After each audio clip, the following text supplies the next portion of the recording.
नमस्कार, अतुल्य कुंभ में आप सभी दर्शकों का स्वागत करता हूं। मैं राहुल सौमित्र और आप देख रहे हैं महाकुंभ की महा कवरेज करने वाला न्यूज चैनल IBC 24।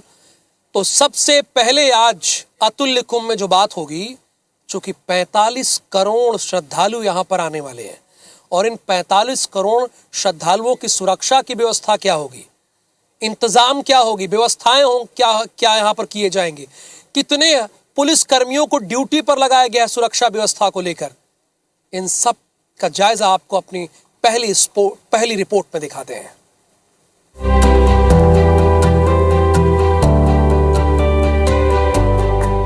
महाकुंभ शुरू होने में अब बमुश्किल 15 दिन शेष हैं। ऐसे में प्रयागराज में साधु संन्यासियों के साथ साथ श्रद्धालुओं के आने का सिलसिला भी शुरू हो गया है। घाटों में भक्तों की भीड़ उमड़ने लगी है, संतों के अखाड़े सजने लगे हैं।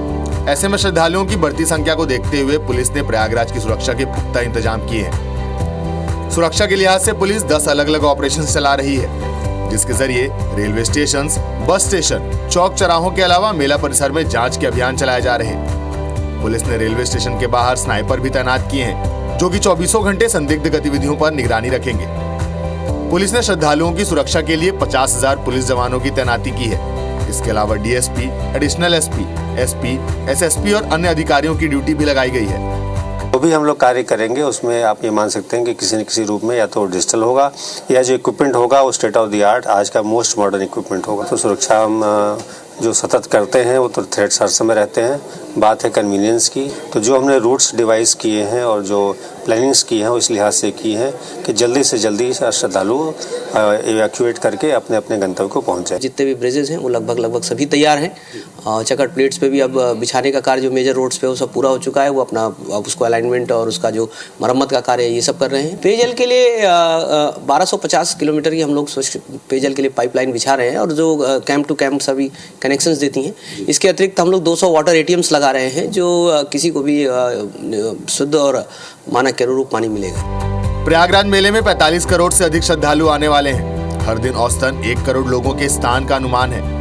ऐसे में किसी अप्रिय घटना से निपटना एक बड़ी चुनौती है। लिहाजा पुलिस ने इस बार श्रद्धालुओं की सुरक्षा के पुख्ता इंतजाम किए हैं। एक साथ इतने लोगों की आमद को देखते हुए किसी तरह की भगदड़ न हो, इसके लिए व्यापक इंतजाम किए जा रहे हैं। पुलिस ने मेले के दौरान एंट्री और एग्जिट के 2 अलग अलग पॉइंट्स बनाए हैं। स्नान के बाद श्रद्धालु तुरंत निकल सकें, इसकी सेपरेट व्यवस्था की जा रही है। मेला परिसर के आसपास के इलाकों में no vehicle zone, 1 way traffic system जैसी व्यवस्थाएं की जा रही हैं। परिसर में 2700 से अधिक CCTV कैमरे लगाए जा रहे हैं, जिससे 24 घंटे निगरानी होगी।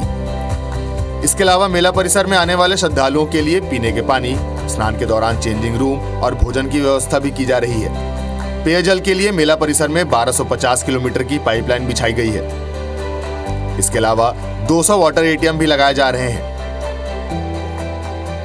बड़ी संख्या में श्रद्धालु यहाँ पे पहुँच रहे हैं, दर्शन कर रहे हैं और कुंभ में यहाँ पे डुबकियाँ लगा रहे हैं। और उसको देखते हुए मेला परिसर में काफ़ी कुछ व्यवस्थाएं की जा रही हैं। इस बात का खास ख्याल किया जा रहा है ताकि यहाँ आने वाले श्रद्धालुओं को किसी तरह की कोई दिक्कतें ना हो। और किस तरह की अलग अलग तैयारियाँ यहाँ पे की जा रही हैं वो मैं तस्वीर आपको दिखा रहा हूँ।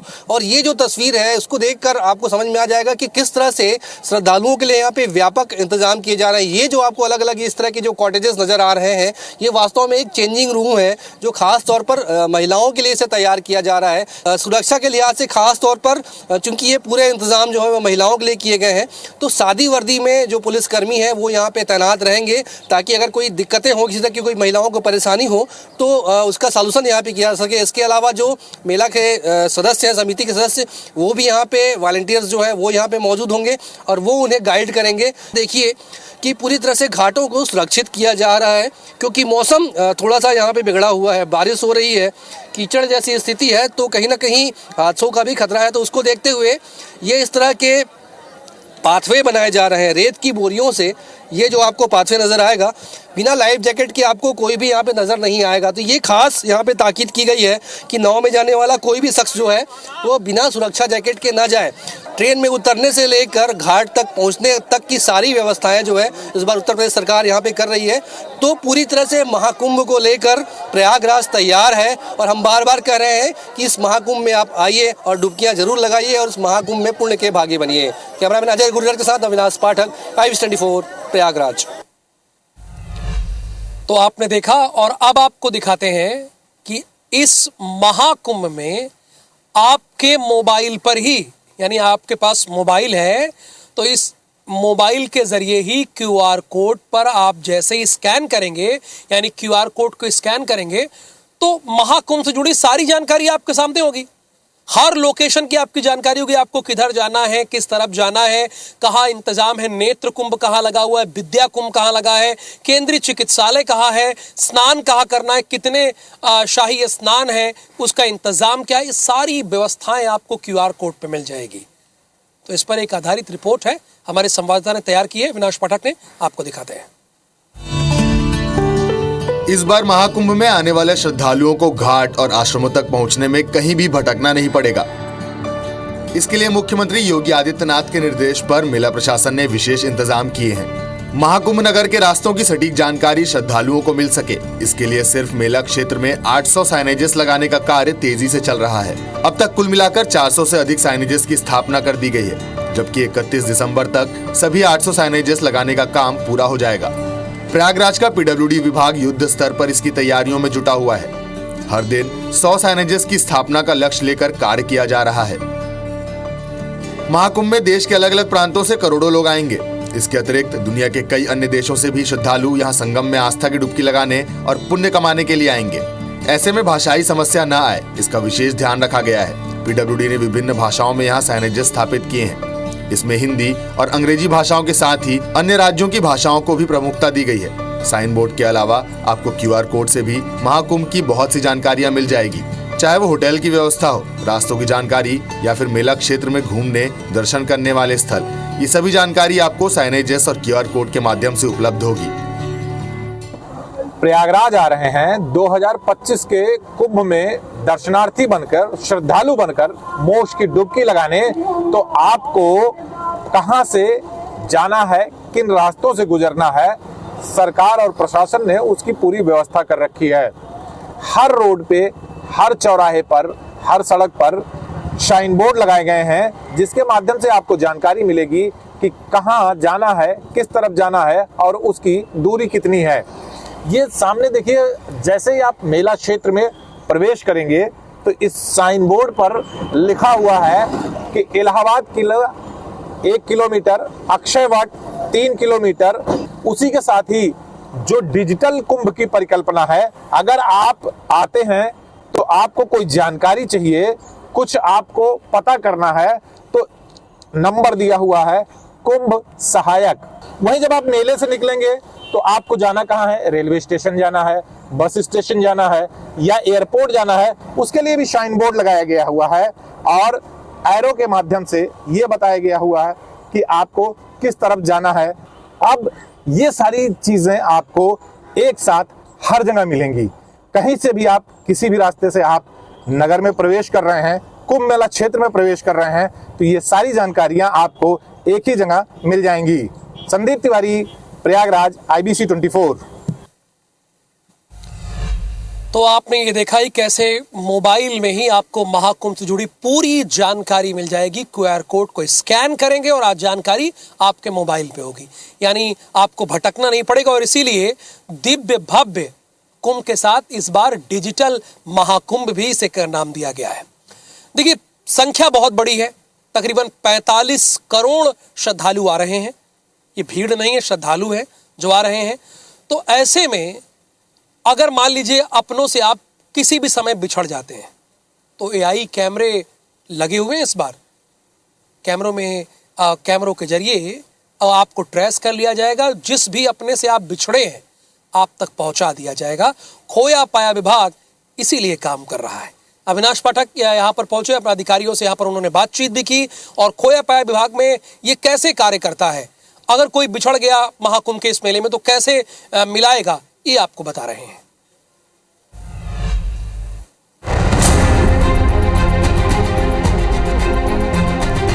18 दिन बाद शुरू होने वाले पूर्ण महाकुंभ को लेकर प्रयागराज में युद्ध स्तर पर तैयारी की जा रही है। श्रद्धालुओं के रुकने, खाने पीने से लेकर स्नान तक के सारे इंतजाम किए जा रहे हैं। इन सब के बीच श्रद्धालुओं की सुरक्षा और सहूलियत के लिए खोया पाया केंद्र भी बनाए जा रहे हैं। दरअसल महाकुंभ 45 करोड़ से ज्यादा लोगों के शामिल होने की संभावना जताई गई है। ऐसे में मेले में आने वाले लोग अपनों से बिछड़ सकते हैं, लेकिन इसे लेकर भी सरकार ने पूरी तैयारियां कर ली।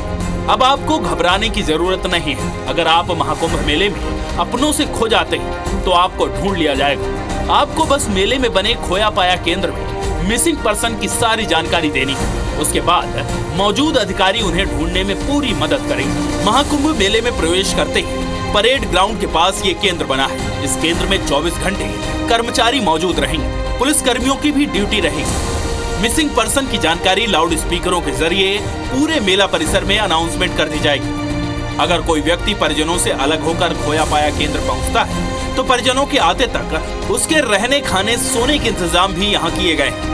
इतना ही नहीं, मिसिंग पर्सन के डिजिटल रजिस्ट्रेशन की सुविधा भी है। अगर खोया हुआ व्यक्ति गूंगा या बहरा है तो डिजिटल रजिस्ट्रेशन के बाद AI तकनीक से फेस रिकॉग्निशन या थंब इम्प्रेशन के जरिए मिसिंग व्यक्ति को भीड़ में भी आसानी से ढूंढा जा सकेगा। जिस जगह पे मौजूद हूँ वो है खोया पाया केंद्र। आपने एक कहावत सुनी होगी कि कुंभ के मेले में दो भाई बिछड़ गए हैं, लेकिन अब ये जो बिछड़ने की बात है वो काफ़ी पुरानी हो गई है, क्योंकि जिस तरह से उत्तर प्रदेश शासन ने इस बार व्यवस्थाएं की है तो उससे आप अंदाज़ा लगा सकते हैं कि आपको काफ़ी हाईटेक तरीके से यहाँ पे अपनों को खोजने में मदद मिलेगी। आप ये टैगलाइन देखिए पहले जो उत्तर प्रदेश शासन ने यहाँ पे लगाया है कि बिछड़ों को अपनों से मिलाए, परिवार की खुशियाँ लौटाए। यानी कि अगर आप कुंभ में आ रहे हैं, कुंभ मेले में आ रहे हैं और आपको किसी भी तरह की परेशानी होती है तो इस खोया पाया केंद्र में बस आकर आपको अपना रजिस्ट्रेशन कराना है, आपको जानकारी देनी है कि आपने किसे मिस किया है और उसके बाद पूरा प्रशासन आपके लिए तमाम तरह की सुविधाएं देगा, आपके अपनों को ढूंढेगा और अपनों से मिलाएगा। सर, मैं चाहूँगा कि एक बार मुझे कुछ तस्वीरें आप दिखाएं कि क्या कुछ व्यवस्थाएं आपने की है। जैसे आप बाहर देख रहे थे, ये हमारा रजिस्ट्रेशन सेंटर है। ये देखिए आपको यहाँ पर 11 डेस्क मिली होंगी, जिसमें से 1 से लेकर 9 तक जो हैं वो हमारे रजिस्ट्रेशन काउंटर्स हैं। या कोई व्यक्ति बताएगा कि मेरे परिवार से कोई खो गया तो उसके बारे में यहाँ बताया जाएगा। क्या क्या जानकारी हम उनसे लेंगे सर? तस्वीरों से लेके मोबाइल नंबर से? हाँ, मोबाइल नंबर और क्या कहते हैं वो अपने बारे में बताएगा, उसका हुलिया बताएंगे, हम उसका फोटोग्राफ भी लेंगे। और एक और ख़ास बात है कि हम इसमें AI टेक्नोलॉजी का प्रयोग करेंगे और साथ ही जैसे कोई व्यक्ति बोल नहीं पाता या उसको कुछ नहीं आता है तो हम उसका फिंगरप्रिंट के माध्यम से भी उसका आधार अगर नंबर होगा, उसका आधार नंबर जनरेट हो जाता है और उस आधार नंबर के माध्यम से हम उसका एड्रेस भी ट्रैक कर सकेंगे। कुछ व्यवस्थाएं मुझे दिखाइए, क्योंकि लगातार अलग अलग से रूम्स आप लोगों ने यहाँ पे बनवाए हैं और मैं देख रहा था कि अगर बच्चे अगर आते हैं इस जगह पे तो बच्चों को, क्योंकि अगर वो अपनों से बिछड़ गया है तो उसको काफ़ी देर तक संभालना एक बड़ी चुनौती होगी। या पहला कक्ष देख रहे हो, ये मीटिंग कक्ष है। मीटिंग कक्ष में जैसे सुबह जो हमारे एम्प्लॉइज़ होते हैं उनको डायरेक्शन प्रोवाइड करना वो यहाँ पर हम लोग देंगे और उनके साथ वार्तालाप करेंगे। इसके अलावा कुछ सर यहाँ पे देख रहे हैं कुछ कर्मचारियों के कक्ष नज़र आ रहे हैं, कुछ जो है महिलाओं के कक्ष यहाँ पे नज़र आ रहे हैं, बच्चों के कक्ष नज़र आ रहे हैं, सोने वोने की व्यवस्था भी कुछ की है, ये बात बताई जा रही है। आप देखे होंगे कर्मचारी कक्ष है यहाँ पर। उस कर्मचारी कक्ष में जो हमारे अन्य कार्मिक लोग हैं वो बैठे होंगे, तैयारी कर रहे होंगे और रिलैक्स मोड में भी बैठ सकते हैं। वहाँ जो आगे की तरफ बैठे तो ड्यूटी शिफ्टिंग चेंज होती रहती है। जिस तरह से अभी हम और आप गुजर रहे हैं, एक सर्वर रूम बना हुआ है और एक MIS रूम बना हुआ है। MIS रूम का मतलब होता है कि जहाँ हम उनका डाटा कलेक्ट करके रखते हैं, जो प्रोसेसिंग होके आगे से कलेक्ट किया हुआ डाटा आएगा वो हम यहाँ पर प्रोसेस करेंगे, उसको छाटेंगे और उसको विभिन्न केंद्रों पर भेजा जाएगा। जैसे कि यहाँ पर हमारे 10 केंद्र बने हुए हैं इस प्रकार के, तो इस सेंटर पे अगर कोई व्यक्ति आता है तो उसका मल्टीपल रूप में 10 सेंटर्स पे वो डिस्प्ले होगा, दिखाई देगा। सर, लगभग कितने कर्मचारी इस पूरे सिस्टम में लगे होंगे सर, अगर खोया पाया केंद्रों की बात करें सर? जैसे 24/7 ड्यूटीज लगी हुई हैं। जैसे आगे आपने डेस्क देखा है, 9 डेस्क एक साथ कार्यरत हैं उनकी कर्मचारियों की, तो 9 × 27 दूनी 54, तो एक दिन में 54 लोग ऐसे काम कर रहे होंगे। अब ये सबसे बड़ी बात आप देखिए कि किस तरह से यहाँ पे व्यवस्थाएं की गई। ये इतने बेड्स जो हैं वो उन मेहमानों के लिए लगे हुए हैं जो किसी न किसी तरह से परेशानी का सामना करना पड़ रहा है, तो वो यहाँ पे आएंगे और उन्हें पूरी तरह से यहाँ पे आराम की स्थिति में रखा जाएगा। तमाम तरह की व्यवस्थाएं की जा रही, उनके खाने पीने की व्यवस्था की जा रही, मेडिकल ट्रीटमेंट की व्यवस्था भी यहाँ तक की जाएगी ताकि कोई दिक्कतें ना हो। और उसके बाद पूरी की पूरी जो टीम है वो उनके परिजनों को ट्रेस करने में लगेगी और लगातार इस तरह की जो तैयारियाँ हैं। सर, ये कब से चालू होगा, कब तक चलेगा? ये जनवरी से चलना स्टार्ट हो जाएगा और ये जब तक कुंभ खत्म नहीं हो तब तक ये चलता रहेगा। तो प्रयागराज महाकुंभ में आइए और इस महाकुंभ का आनंद लीजिए। कैमरामैन अजय गुर्जर के साथ अविनाश पाठक, IBC24 प्रयागराज। तो आपने रिपोर्ट तो देखी और अब आपको अगली रिपोर्ट जो दिखाते हैं वो बड़ी अहम है। देखिए, प्रयागराज में महाकुंभ क्यों मनाया जाता है, या कुंभ क्यों होता है, या अर्धकुंभ क्यों होता है, या माघ मेला क्यों होता है? चूंकि समुद्र मंथन जब हुआ, समुद्र मंथन के दौरान जो अमृत उसमें से निकला तो 4 जगह उसकी बूंदें गिरी थी, उसमें से एक प्रयागराज भी है। समुद्र मंथन के दौरान नागवासुकी का भी इसमें इस्तेमाल किया गया था। तो उसकी क्या मान्यता है? प्रयागराज में जो स्थित नागवासुकी मंदिर है उसकी क्या मान्यता है, क्या महत्व है, आपको अपनी इस रिपोर्ट में दिखाते हैं।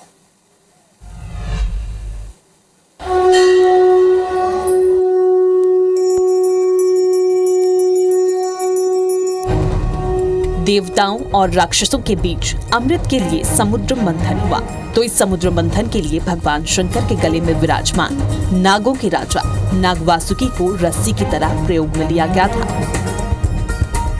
रस्सी की तरह इस्तेमाल होने से घर्षण से उनके शरीर में तीव्र ज्वाला का संचार होने लगा, जिसकी जलन से परेशान होकर भगवान विष्णु के नागवासुकी ने विश्राम करने का स्थान मांगा। इस पर भगवान विष्णु ने नागवासुकी को प्रयागराज की गंगा तट पर विश्राम करने का आदेश दिया। यहाँ पहुंचकर नागदेव वासुकी ने हजारों साल तक विश्राम किया।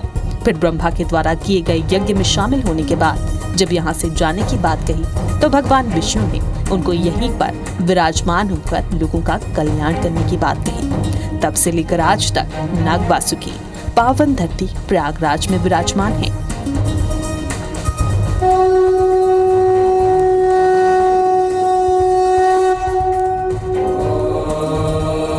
धर्म और आस्था की नगरी के संगम तट से उत्तर दिशा की ओर दारागंज के उत्तरी कोने पर अति प्राचीन नागवासुकी मंदिर स्थित है।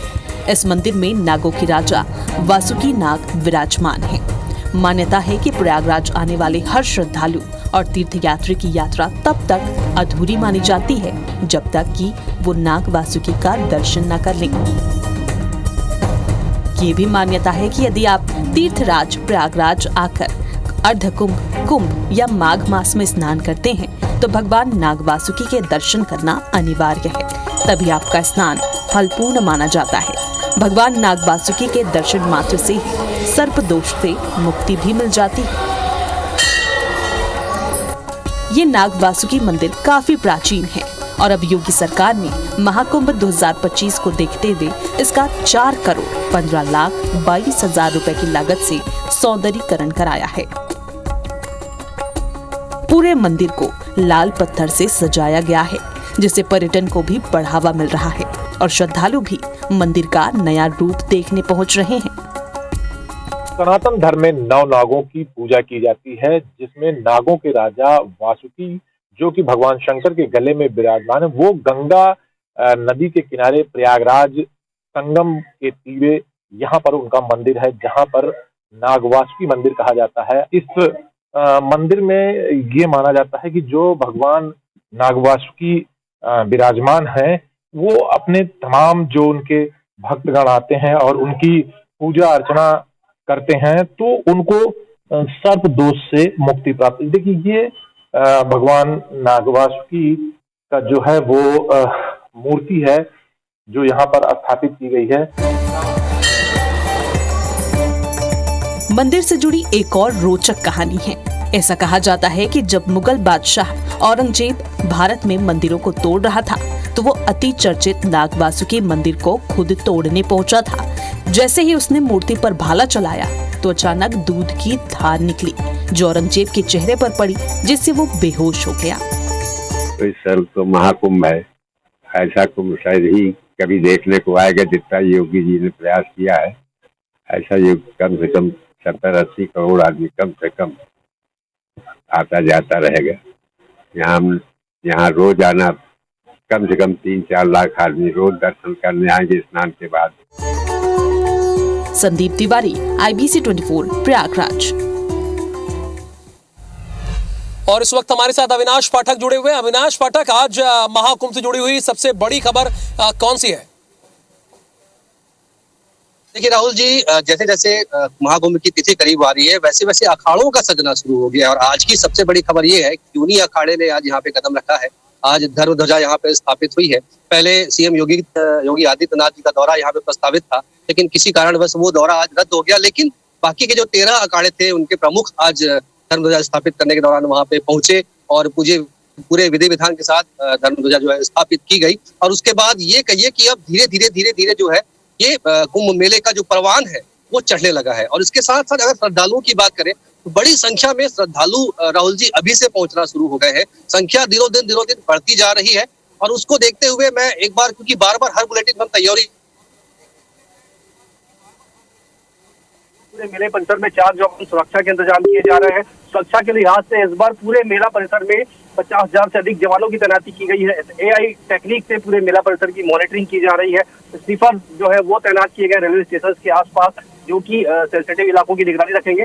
तो लगातार सुरक्षा के इंतजाम कड़े होते जा रहे हैं। जिन इलाकों में भीड़ बढ़ रही है उन इलाकों को वन वे किया जा रहा है। कुछ इलाकों को यानी तैयारी पूरी है अविनाश, जैसा कि हमें बता रहे हैं, अखाड़ों की जानकारी भी दे रहे हैं।